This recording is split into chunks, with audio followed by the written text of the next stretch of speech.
राज्यात यंदा परतीचा पाऊस जोरदार हजेरी लावणार असल्याचा अंदाज आयएमडीनं दिलाय. पुढील 2 ते 3 दिवस तीव्र पावसाची शक्यता वर्तवण्यात आली असून आज राज्यातील काही जिल्ह्यांना रेड, ऑरेंज व येलो अलर्ट देण्यात आला आहे.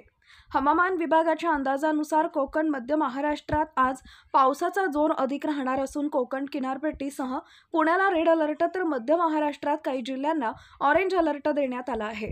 उर्वरित भागात मुसळधार पावसाचा येलो अलर्ट देण्यात आलाय.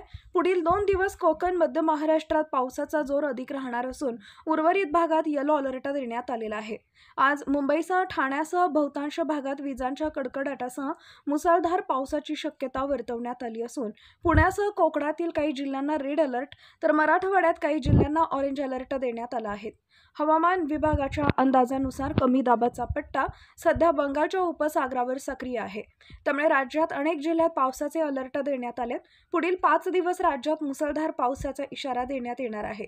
ठाणे, पालघर, रत्नागिरी, कोल्हापूर, सातारा, पुणे, नाशिक, धुळे, नंदुरबार, अकोला, वाशिम, अमरावती, यवतमाळ या जिल्ह्यांमध्ये येलो अलर्ट जारी करण्यात आला आहे.